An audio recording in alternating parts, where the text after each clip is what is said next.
Hello and welcome back to the show. It's episode 14 of Quick Business English and I'm your host, Andrea. In today's episode, I'm getting personal about a topic I know many of you can relate to, the journey of learning English. It might be reassuring to hear that even as a language coach, my own path to fluency wasn't always smooth sailing. I'll be sharing some of the challenges I faced, the moments of frustration, and the key experiences that helped me overcome those hurdles.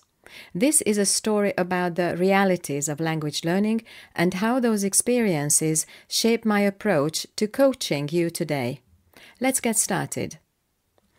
Many people think that the English language somehow arrived in my life effortlessly, as if it had always been with me. And indeed, the beginnings were as easy and carefree as could be. I started learning English at the age of 7 when an exciting new world opened up to me with strange sounds and cartoonish textbooks. My first teachers were inspiring, and I experienced learning as a playful and fun activity. I picked up new words and expressions without any effort. English became a part of me, a natural addition to my everyday life. Then came the upper grades of elementary school, and something changed. The enthusiastic teachers were replaced by less inspiring, sometimes seemingly burnt-out educators. The teaching methods became drier. The focus was on rote learning and tests, rather than real communication. Our teachers also changed several times, which didn't help me with the continuity. I remember how my initial enthusiasm slowly started fading. English, which had previously been a source of joy for me, started to become just another compulsory subject like the others. The stress from failures and assessments discouraged me, and I felt less and less motivated to learn. Fortunately, high school brought another turning point. In the English language program, we were finally taught by teachers who were passionate about the language, and this passion rubbed off on us. However, the emphasis here was still more on the detailed explanation of grammatical rules, which, while important for consolidating the basics, provided little opportunity for real and spontaneous speaking. Our passive vocabulary expanded, boomed. Our grammatical knowledge deepened, but the anxiety I felt when I had to speak remained. You can imagine the stomachache I had before my intermediate language exam right before graduation. Then came a defining experience, a trip to London. Suddenly the things I knew from the textbooks came to life before my eyes. I heard it on the street, they spoke it in the shops, on the bus, on the subway. English was everywhere around me. This direct experience gave me a huge boost. I felt that what I had learned was actually usable, and this was incredibly motivating.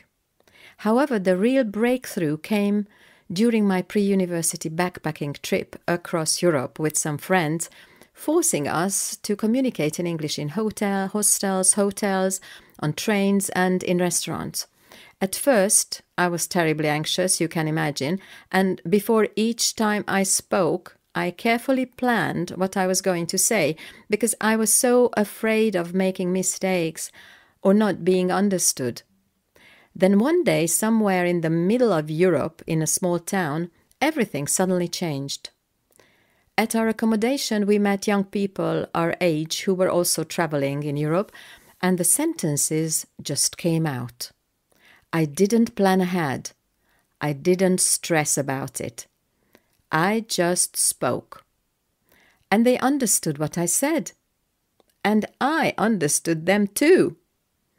I remember the moment, the feeling of liberation, when I realized that, oh my God, communication isn't about perfect grammatical structures or flawless pronunciation, but about understanding each other and connecting. This trip was not only a milestone for me linguistically. I went through a real learning process and personal development. I learned that mistakes are not signs of failure, but natural parts of learning and gaining experience. I learned to trust myself and my abilities.